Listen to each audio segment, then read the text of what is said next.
Rebonjour Younes. Rebonjour Rachid. Avec vous, on va parler de football.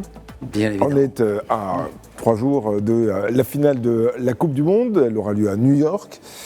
Mais alors, on ne peut pas évoquer évidemment cette finale, si ce n'est peut-être les finalistes, mais ce qui est intéressant, c'est qu'on peut évoquer les autres finales, celles du passé, et qui ont peut-être marqué aussi l'histoire, en tout cas nos souvenirs collectifs. Alors, la première finale qui a marqué l'histoire, selon vous, c'est laquelle ? Il faut forcément commencer, Rachid, par le 16 juillet 1950, avec ce qui reste comme l'un des plus grands chocs de l'histoire du football, le Maracanazo. Alors à l'époque, ce n'est pas encore une finale classique, mais la dernière rencontre d'un groupe décisif. Le Brésil reçoit l'Uruguay dans un Maracana rempli par près de 200 000 supporters, convaincus d'assister au sacre de leur équipe. La Seleção n'a besoin que d'un match nul et il ouvre même le score, mais l'Uruguay renverse la situation à l'image de ce qui s'est passé hier. 2-1 grâce notamment à Juan Schifino et Alcides Djigia. La défaite est vécue comme une véritable tragédie nationale. Certains journaux parlent même d'une catastrophe. Pourtant, cette soirée va aussi créer une légende, celle d'un jeune garçon qui promet à son père de gagner un jour la Coupe du Monde. Son nom, Rachid, c'est Edson Arantes do Nascimento, autrement dit Pelé. Ça, c'était en 1950. Exactement. Mais alors, 4 ans plus tard, la Coupe du Monde qui a suivi ce que vous venez de raconter a opposé l'Allemagne de l'Ouest à la Hongrie, et celle-là aussi est restée dans les mémoires. Justement, Rachid, cette finale est restée dans l'histoire sous le nom de Miracle de Berne. Et pour comprendre pourquoi, il faut rappeler le contexte. La Hongrie arrive en Suisse comme la grande favorite à cette époque. Les Magyars possèdent une génération exceptionnel avec Ferenc Puskás, Zoltán Csibor ou encore Sándor Kocsis. Ils sont invaincus depuis plus de 40 ans et ont même écrasé l'Allemagne durant ce tournoi. 8 buts contre 3 au premier tour. Tout semble donc annoncer un sacre hongrois. D'ailleurs, après seulement 8 minutes en finale, la Hongrie mène 2-0. Mais Rachid, l'Allemagne de l'Ouest refuse de céder. Il revient au score, résiste aux assauts adverses et inscrit le but du titre à 6 minutes de la fin grâce à Helmut Rahn. Cette victoire dépasse largement le football. Elle devient un symbole de renaissance pour une Allemagne marquée par la période après-guerre. Oui. Alors parmi ceux qui ont marqué ces finales, parce qu'évidemment il y a 22 joueurs sur le terrain et certains joueurs se distinguent. On se souvient évidemment de Pelé, qui a été l'un des plus jeunes joueurs à disputer une finale de Coupe du Monde.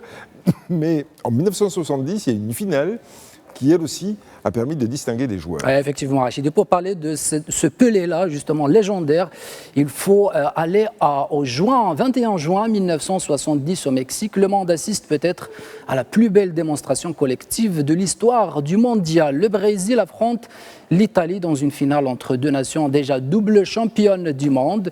Mais ce jour-là, la Seleção de Pelé semble jouer un autre football. Le numéro 10 brésilien ouvre la voie avec un but de la tête avant que Gerson et Jairzinho ne participent au festival offensif. Puis vient cette action devenue légendaire, Rachid, de plusieurs joueurs touchent le ballon avant une frappe de Carlos Alberto, une sorte de tiki-taka qui conclut un mouvement collectif parfait. Victoire finale 4-1 pour le Brésil. Ce succès offre une 3e Coupe du Monde aux Brésiliens et permet au pays de conserver définitivement le trophée Jules Rimet, une équipe qui reste encore aujourd'hui une référence absolue dans l'histoire du mondial. Oui, alors il y a bien sûr d'autres finales du mondial de football qui ont marqué l'histoire. Pour n'en prendre que 3, il y a celle de 1986, celle de 1998 et celle de 2022. 3 matchs, 3 finales et 3 histoires complètement différentes. Absolument, Rachid, oui, parce que ces finales sont aussi celles des grands joueurs qui ont écrit leur légende. Vous avez évoqué 1986 au Mexique, c'était Diego Maradona qui portait l'Argentine jusqu'au titre face à l'Allemagne de l'Ouest. Les Argentins mènent 2-0 avant de voir leurs adversaires revenir à égalité. Mais à quelques minutes de la fin, Maradona délivre une passe exceptionnelle pour Jorge Borruchaga qui offre le 2e titre mondial à l'Albiceleste. Rachid, vous avez évoqué 1998, la France vit un moment historique à domicile. Les Bleus battent le Brésil 3-0 au Stade de France avec un Zinedine Zidane auteur d'un doublé. Et puis, il y a la dernière Coupe du Monde en 2022, la finale la plus spectaculaire. L'Argentine de Messi mène 2-0, mais Kylian Mbappé inscrit 2 buts en quelques minutes et relance la France après un nouveau but de Messi, un triplé de Mbappé.